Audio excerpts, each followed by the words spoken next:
And of course, as I said, in was detention, he had developed the hepatitis C. He had developed like he injured his knee, and it needs operation. Until now, it's not done, and lost his eyesight, and developed blood pressure and other issues.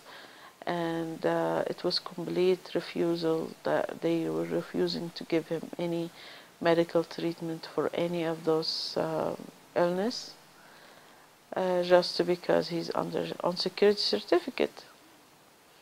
So my husband went on hunger strike, almost 79 days of hunger strike, and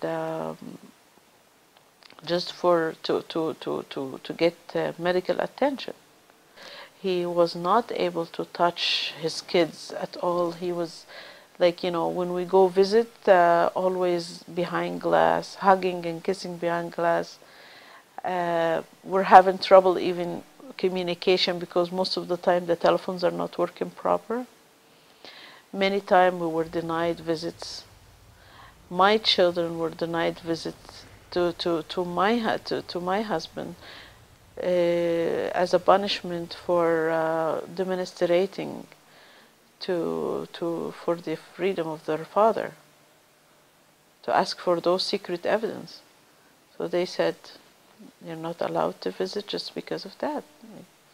They said, okay, we will move them to better place, which a federal facility, and in the federal facility they will have their rights as others, and they will be able to have touch visits and education and medical treatment and so on. So they moved them to what we call it now Guantanamo North. And first, when they moved there, they denied, they got denial of education, no education whatsoever. They don't have the right of touch visit as most criminal people. The most criminal people in federal jails have a right of 3 days of trailer visit with their families or girlfriends or whatever. 3 days. We don't have that right. It's not a physical bracelet. No, the bracelet is now it's in my mind. So every morning before going to the school, because I'm teacher, I have to call my father or my mother to go with me. So my children know every day that they cannot live with me in the car without my mother or my father. The older one is six years old, and I have my son 4 years old and my daughter 2 years old. We have the strictest conditions in Canadian history. Mo has to wear a GPS bracelet that he can show you later on, and when he goes out he has to carry a monitor with him, which is quite heavy. It's a little bit heavier than Mr. Shakawi's, so I believe it's like a pound or two. We can show you that as well. All the people that we meet have to be pre-approved, so you have to give date of birth, personal information, address, and then Canadian Border Service Agency lets us know, okay, you can associate with that person or not. That's if we meet them outside or, as you can see, inside the residence. And that has to be done at least 48 hours in advance. So, for example, my 7-year-old niece had to be approved. She couldn't come for sleepover this summer because CBSE wouldn't allow somebody to come and sleep over here. My grandmother had to be approved. Everybody had to be approved. When I meet my sister outside the residence, I have to let CBSA know I will be meeting my sister. I will have my niece with me. All our outings, which are only 3 times a week for up to 4 hours, so we have a maximum of 12 hours a week, we have to pre-approve the outings. So I have to email CBSA and say, in 48 hours from now, I would like to go to this Tim Horton, I would like to go to that restaurant and do this and do that. All the locations that are not on the outing we cannot go to, and we're followed by 2 CBSA officers. The first time we were followed was by full tactical, they were wearing full tactical gear. They have a big truck and they follow us everywhere. We've just started recently boycotting the outings because we are sick and tired of being followed around by CBSA officers. Because it is not part of our original bail package. When we signed for bonds and when we signed for release, it was not a condition that we were being followed by CBSA officers. We have to stay in Ottawa. Our phone is intercepted.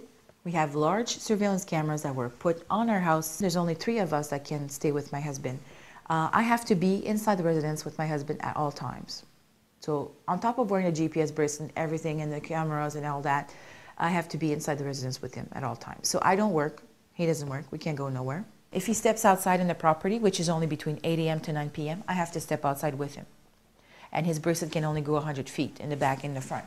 So for example, if we take out garbage together, we have to do it together. If he steps back in the house, I have to step back in the house. We have to be able to let CBSA in at all times. That's 24 hours a day, 7 days a week. They can come in and inspect whenever. And one of the conditions that he cannot speak Arabic when he's out in public, so that I can understand what he says at all times. But he can speak on the phone with people I know he can speak to because the phone is wired.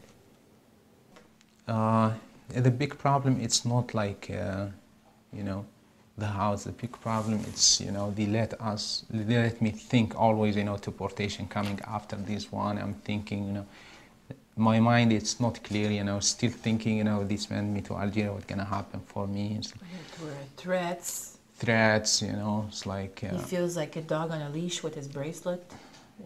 We don't feel like human beings. For me here at home, I am the mother, I'm the father. I'm working in his case and I'm trying to answer the children's questions. Where is my daddy? When he'll be home? What did he do to deserve to be there? One day, La Ville, the city, organized open doors. So I went with my daughter and my son and my father, and we visited everything, les pompiers, firemen, and all everything about the city. And I asked my son to go inside a police car, and he refused. I told him why. He told me they're bad guys. I told them the police to protect us. He told me I don't like them. I said why? He was 3 years old. I told him you don't want to be cop. He told me no, I hate cops. I said how can a boy 3 years old hate cops? He told me no, I don't like them. They are bad boys. So I told him no, actually they are catching the bad boys. He told me huh? I said yes, and they are putting them in jail. So he told me, but in jail, you were in jail. I say, yeah, but sometimes they did a mistake. You know, it's really, sometimes it's really hard to explain to him that even in jail you have not just bad boys in jail.